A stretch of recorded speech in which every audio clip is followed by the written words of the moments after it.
फणीश्वरनाथ रेणु कहानी पंचलैट पिछले 15 दिनों से दंड जुर्माने के पैसे जमा करके महतो टोली के पंचों ने पेट्रोमैक्स खरीदा है। इस बार रामनवमी के मेले में गांव में सब मिलाकर 8 पंचायतें हैं। हर एक जाति की अलग अलग सभा चट्टी है। सभी पंचायतों में दरी, जाजिम, सतरंजी और पेट्रोमैक्स है। पेट्रोमैक्स जिसे गांव वाले पंचलाइट कहते हैं।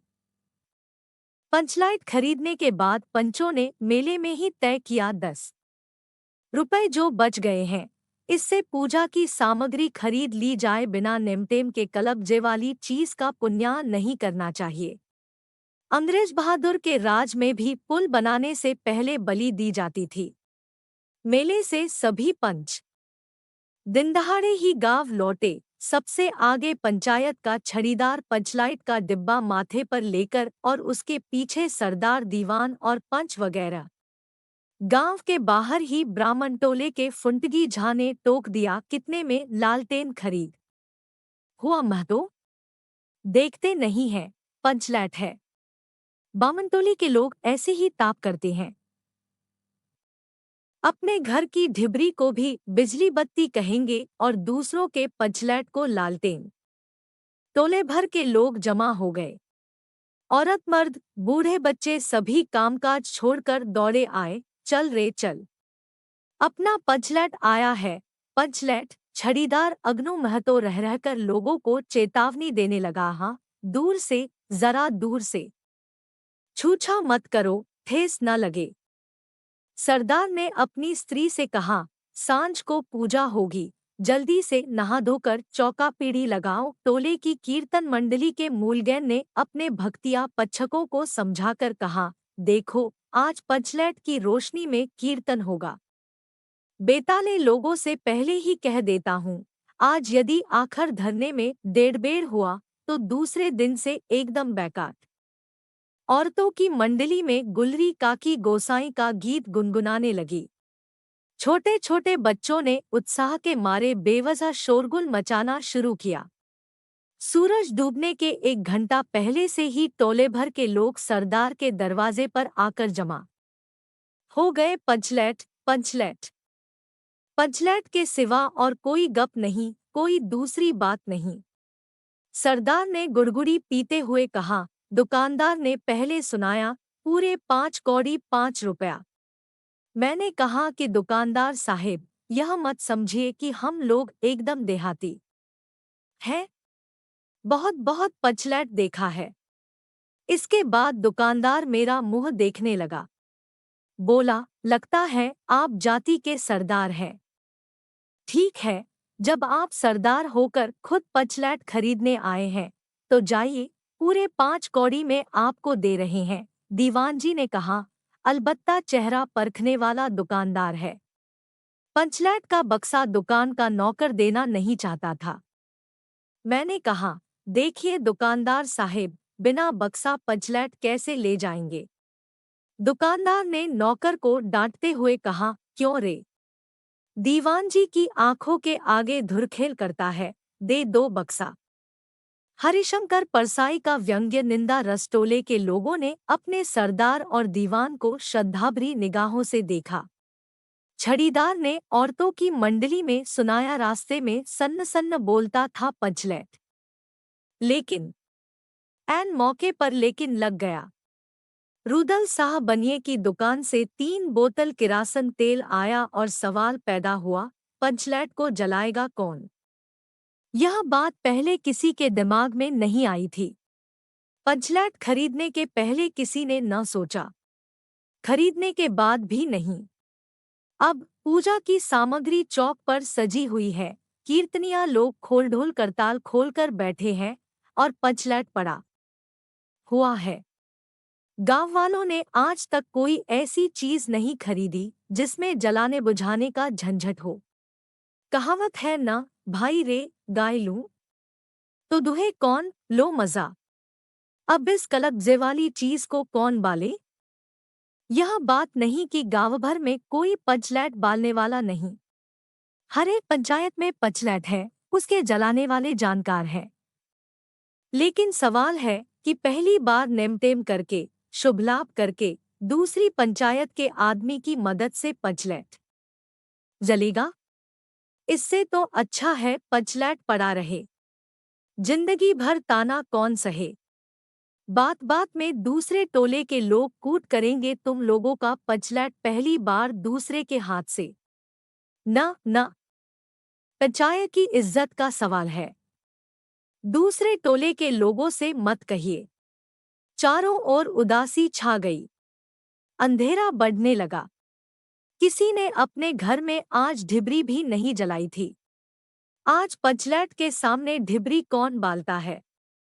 सब किए किराए पर पानी फिर रहा था। सरदार, दीवान और छड़ीदार के मुंह में बोली नहीं। पंचों के चेहरे उतर गए थे। किसी ने दबी हुई आवाज में कहा, कलब्जे वाली चीज का नखरा बहुत बड़ा होता है। एक नौजवान ने आकर सूचना दी, राजपूत टोली के लोग हंसते हंसते पागल हो रहे हैं। कहते हैं, कान पकड़कर पचलैट के सामने 5 बार उठो बैठो, तुरंत जलने लगेगा। पंचों ने सुनकर मन ही मन कहा, भगवान ने हंसने का मौका दिया है। हंसेंगे नहीं। एक बूढ़े के आकर खबर दी, रूदल शाह बनिया भारी बतंगड़ आदमी है। कह रहा है, पचलैट का पंपू जरा होशियारी से देना। गुलरी काकी की बेटी मुनरी के मुंह में बार बार एक बात आकर मन में लौट जाती है। वह कैसे बोले? वह जानती है कि गोधन पचलैट बालना जनता है, लेकिन गोधन का हुक्का पानी पंचायत से बंद है। मुनरी की मां ने पंचायत से फरियाद की थी कि गोधन रोज उसकी बेटी को देखकर सलम सलम वाला सलीमा का गीत गाता है। हम तुमसे मोहब्बत करके सलम। पंचों की निगाह पर गोधन बहुत दिन से चढ़ा हुआ था। दूसरे गांव से आकर बसा है गोधन, और अब टोले के पंचों को पान सुपारी खाने के लिए भी कुछ नहीं दिया। परवाह ही नहीं करता है। बस पंचों को मौका मिला। 10 रुपया जुर्माना न देने से हुक्का पानी बंद। आज तक गोधन पंचायत से बाहर है। उससे कैसे कहा जाए? मुनरी उसका नाम कैसे ले? और उधर जाति का पानी उतर रहा है। मुनरी ने चालाकी से अपनी सहेली कनेली के कान में बात डाल दी, कनेली, चिगो, चिद, चिन। कनेली मुस्कुराकर रह गई, गोधन तो बंद है। मुनरी बोली, तू कह तो सरदार से। गोधन जानता है पचलैट बालना, कनेली बोली। कौन? गोधन जानता है बालना? लेकिन सरदार ने दीवान की ओर देखा और दीवान ने पंचों की ओर। पंचों ने एकमत होकर हुक्का पानी बंद किया है। सलीमा का गीत गाकर आंख का इशारा मारने वाले गोधन से गांव भर के लोग नाराज थे। सरदार ने कहा, जाति की बंदिश क्या, जबकि जाति की इज्जत ही पानी में बही जा रही है। क्यों जी दीवान? दीवान ने कहा, ठीक है। पंचों ने भी एक स्वर में कहा, ठीक है। गोधन को खोल दिया जाए। सरदार ने छड़ीदार को भेजा। छड़ीदार वापस आकर बोला, गोधन आने को राजी नहीं हो रहा है। कहता है, पंचों की क्या परतीत है? कोई कलब्जा बिगड़ गया तो मुझे दंड जुर्माना भरना पड़ेगा। अमरकांत की कहानी। बहादुर छड़ीदार ने रोनी सूरत बनाकर कहा, किसी तरह गोधन को राजी करवाइए, नहीं तो कल से गांव में मुंह दिखाना मुश्किल हो जाएगा। गुलरी काकी बोली, जरा मैं देखूं कहके। गुलरी काकी उठकर गोधन के झोंपड़े की ओर गई और गोधन को मना लाई। सभी के चेहरे पर नई आशा की रोशनी चमकी। गोधन चुपचाप पचलैट में तेल भरने लगा। सरदार की स्त्री ने पूजा की सामग्री के पास चक्कर काटती हुई बिल्ली को भगाया। कीर्तन मंडली का मूलगैन मूर्छल के बालों को संवारने लगा। गोधन ने पूछा, स्पिरिट कहाँ है? बिना स्पिरिट के कैसे जलेगा? लो मजा। अब यह दूसरा बखेड़ा खड़ा हुआ। सभी ने मन ही मन सरदार, दीवान और पंचों की बुद्धि पर अविश्वास प्रकट किया। बिन बूझे समझे काम करते हैं ये लोग। उपस्थित जनसमूह में फिर मायूसी छा गई। लेकिन गोधन बड़ा होशियार लड़का है।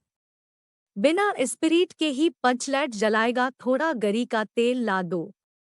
मुनरी दौड़कर गई और एक मलसी गरी का तेल ले आई। गोधन पंचलैट में पंप देने लगा। पंचलैट की रेशमी थैली में धीरे धीरे रोशनी आने लगी। गोधन कभी मुंह से फूंकता, कभी पंचलैट की चाबी घुमाता।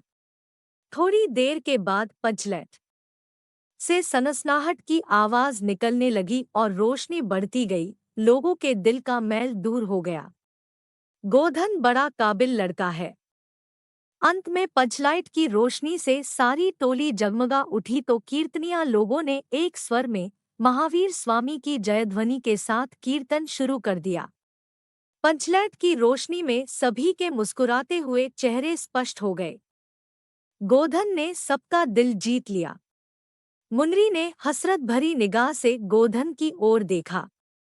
आंखें चार हुई और आंखों ही आंखों में बातें हुई। कहा, सुना, माफ करना, मेरा क्या कसूर। सरदार ने गोधन को बहुत प्यार से पास बुलाकर कहा, तुमने जाति की इज्जत रखी है, तुम्हारा सात खून माफ। खूब गाओ सलीमा का गाना। गुलरी काकी बोली, आज रात मेरे घर में खाना। गोधन गोधन ने फिर एक बार मुनरी की ओर देखा। मुनरी की पलकें झुक गई। कीर्तनिया लोगों ने एक कीर्तन समाप्त कर जयध्वनि की। जय हो, जय हो। पंचलैट के प्रकाश में पेड़ पौधों का पत्ता पत्ता पुलकित हो रहा था। यह भी पढ़ें, शिवानी की कहानी लाटी हरिशंकर परसाई का व्यंग्य निंदा रस माधवराव सप्रे की कहानी एक टोकरी भर मिट्टी UP board Hindi 12 study material book by Phanishwarnath Renu ताक्षिंदी कहानी Phanishwarnath Reena board Hindi study material 12 Phanishwarnath Renu 4 March 1921 Aurahi Hingna Forbesganj 11 April 1977 एक हिंदी भाषा के साहित्यकार थे। इनके पहले उपन्यास मैला आंचल को बहुत ख्याति मिली थी, जिसके लिए उन्हें पद्मश्री पुरस्कार से सम्मानित किया गया था। रिलेटेड आर्टिकल्स फ्रॉम ओथा फणीश्वरनाथ रेणु ईश्वर रे मेरे बेचारे फणीश्वरनाथ रेणु रसप्रिया फणीश्वरनाथ रेणु ठेस फणीश्वरनाथ रेणु लाल पान की बेगम ट्रेन प्लेटफॉर्म रेल की रात अबाउट कॉन्टैक्ट अ subscribe privacy policy terms of use disclaimer volunteer support us